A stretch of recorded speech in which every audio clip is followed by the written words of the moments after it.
Assalamualaikum warahmatullahi wabarakatuh. Selamat berjumpa kembali teman-teman bosisku, teman subscriberku. Salam silaturahim, salam pertemanan, salam kompak selalu saya ucapkan.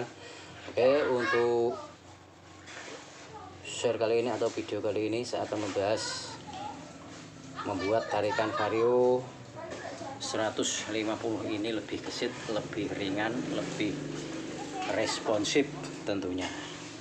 Oke, apa saja yang perlu dilakukan dalam oprek kirian, istilahnya mengoprek bagian kiri di CVT atau oprek kirian. Oke, sebelum melanjut ke session poinnya, alangkah baiknya kita selalu bersyukur pada Gusti Allah Subhanahu wa taala dan selalu mengucapkan lafal alhamdulillahirabbil alamin. Semoga selalu diberi keberkahan, kesehatan, rezeki yang banyak, dan teman-teman yang di sana jauh di seantero Nusantara, saya doakan pula semoga selalu diberi keberkahan, kesehatan, rezeki yang banyak dan barokah, dan pekerjaan selalu ramai sesuai dengan keahlian Anda masing-masing. Oke, langsung saja kita menuju ke poin.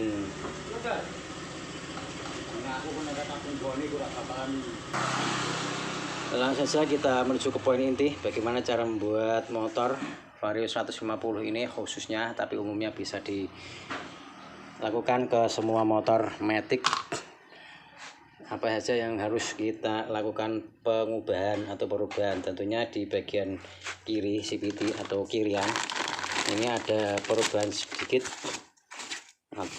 yang bagian depan saja, tidak usah bagian belakang. Di puli belakang, di bagian belakang kita hanya merubah bagian depannya saja. Ini adalah kipas dan ini rumah rollnya yang sudah kita lakukan modifikasi bubut. Nah, ini sudah kita lakukan modifikasi tentunya, dan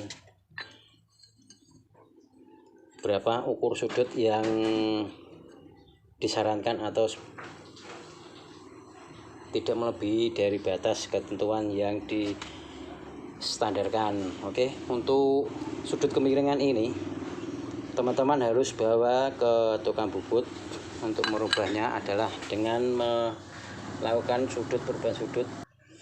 Oke, maaf tadi terjeda karena adanya pelanggan. Oke, untuk sudut kemiringannya bawa saja ke tukang bubut dengan minta 13,5 derajat. Ini yang sangat disarankan, atau pokoknya jangan lebih dari ini ya. Kalau terlalu ekstrim nanti malah bisa merusak komponen lain, terutama di panbelnya, itu akan cepat putus kalau buat harian. Oke, untuk titik amannya adalah 13,5 derajat atau 13 saja itu lebih bagus, karena tidak melebihi sudut kemiringan dari pabrik. Ini dua-duanya kita ganti dengan ori yang sudah kita bubut, dan ini yang masih bawaan. Ini masih bawaan di rumah rollernya. Nah, ini kita bandingkan saja. Sudut kemiringannya ini sangat mendetail sekali, sangat terasa sekali, dan pengurangan ini lihat sisi bagian dalam di rumah rollernya ini sudah diadakan pengerukan. Nah, supaya leadingnya nanti bisa lebih cepat, kita bandingkan dengan yang aslinya. Ini kan tebal, nah yang tebal ini sudah agak berkurang ketebalannya karena memang sudah ada pengerukan. Tentunya untuk penggarapan harus diserahkan ke tukang bubut yang ahli ya, jangan sampai sembarangan, karena kalau sudutnya itu tidak simetri atau berbeda-beda pada kerukan ini, malah nanti pergerakan puli atau pergerakan rollnya itu tidak imbang.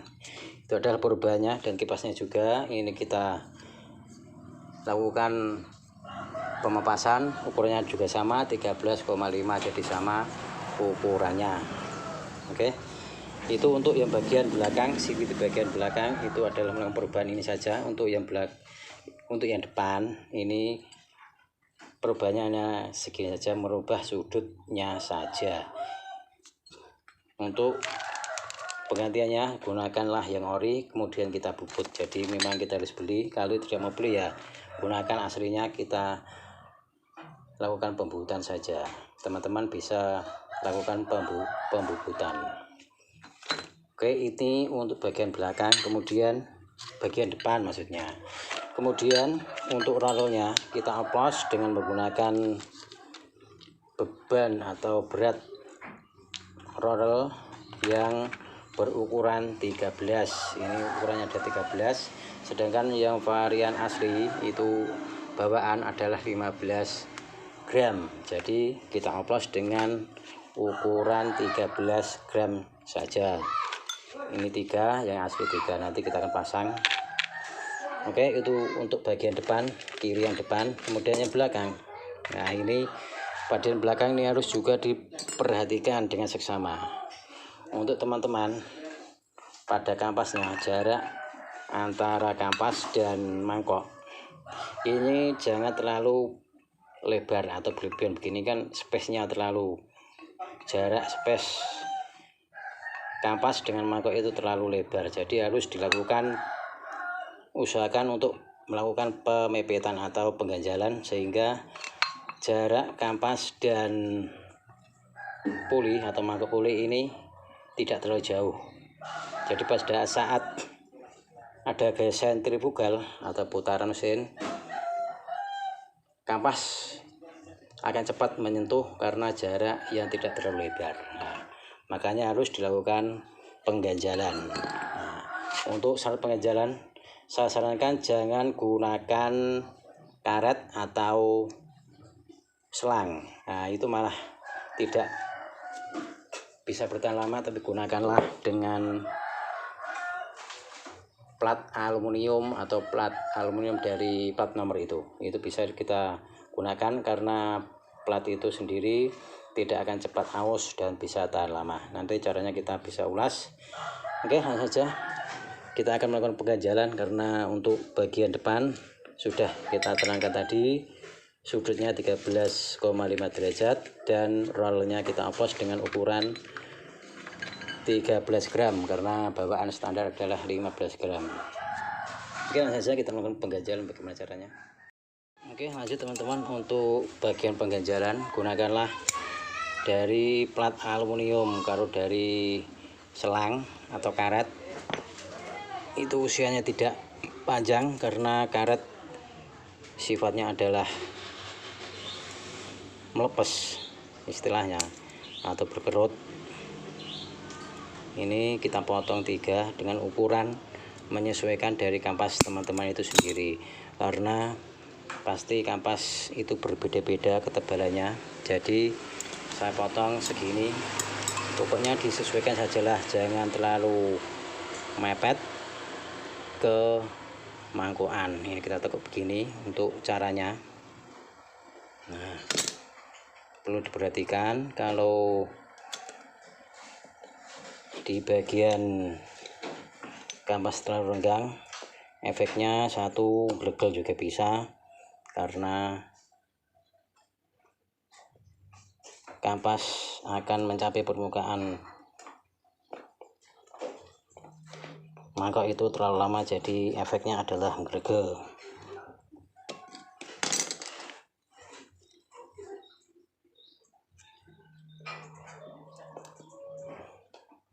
Oke, kita sesuaikan dulu pada permukaan cowaan. Nah, setelah terpasang begini, lakukan pengeliman dengan Alteco agar tidak lepas. Ini sebagai antisipasi kalau ganjilnya ini terlepas malah jadi berabe nantinya. Oke, tekan dulu sampai terasa kering di lemnya. Oke, untuk pengganjalan lakukan pada 3 kampasnya agar bisa seimbang, tidak terlalu jauh atau terlalu dekat. Nah, caranya adalah sama, lakukan penekukan dan penyesuaian di kampas masing-masing, karena pada motor itu tentunya keausan pasti berbeda-beda.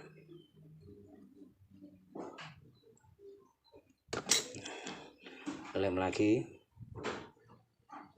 dengan Alteco teman-teman ya, jangan sampai lupa dilem karena untuk mengantisipasi terlepasnya ganjal ini. Oke, untuk satunya itu caranya adalah sama. Kita akan cut dulu karena tentunya durasi teman-teman pasti tidak akan suka. Oke, saya akan lanjutkan yang satu lagi tanpa ada video karena akan saya cut. Oke teman-teman, setelah semuanya terpasang ganjilnya, kita pasang pernya dulu. Pernya dulu kita pasang, karena sebelum dipasang pastilah jarak ini tidak bisa menepati dengan sempurna di dudukannya, karena memang harus melakukan pemasangan dulu di pernya. Kemudian kita akan cek berapa jarak kampas dengan permukaan loncengnya.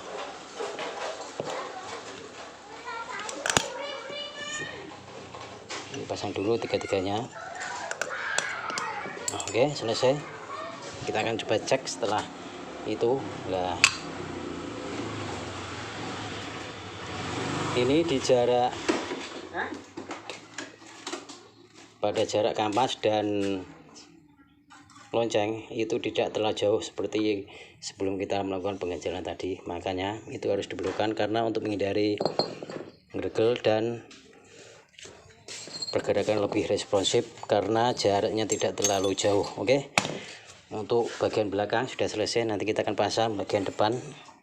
Bagaimana cara pengoplosan rollernya juga itu perlu diperhatikan, jangan sampai terbalik untuk pemasangannya. Setelah selesai terpasang semua, ini perlu diperhatikan sekali lagi untuk kampas. Ini kita buat cowaan begini. Ini tujuannya adalah satu, sebagai jalan debu agar bisa masuk ke sela-sela sini. Kemudian yang kedua adalah agar kampas bisa ada gigitan. Kalau kita melubangi bagian mangkok ini, saya sayangkan karena tidak ada efeknya, karena kalau kita melubang di mangkok malah akan mempercepat keausan di kampasnya. Jadi untuk pengakalannya adalah lakukanlah lubang di kampasnya, kita beres begini saja. Oke, itu untuk bagian belakang. Kemudian bagian depan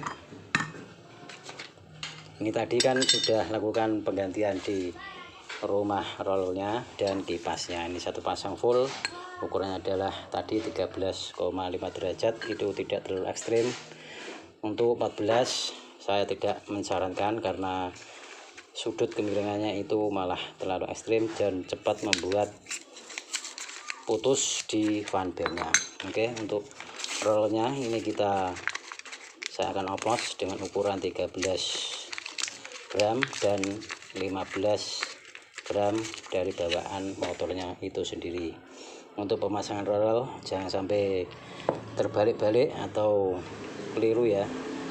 Ini 13, kemudian kita pasang dulu yang 13 saja dulu.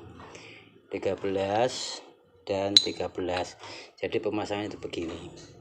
Nanti bisa seimbang, tidak berat sebelah kalau pemasangannya itu keliru. Oke, ini yang standarnya kita pasang. Jadi begini, ini standar 13, standar 13, standar 13. Jadi berlompatan. Ini sudah ada tandanya. Nah, kita lihat begini. Ini adalah hasilnya untuk pemasangan roll itu sendiri. Kalau ada pertanyaan, kalau dikasih 13 semua gimana? Boleh, tapi itu terlalu ringan atau tarikannya malah akan jadi bengur di mesin tarikan awalnya. Oke, selesai untuk pemasangannya. Kita akan pasang di motornya dan hasilnya kita akan coba, tapi tidak saya videokan karena teman-teman pasti tidak suka akan durasi.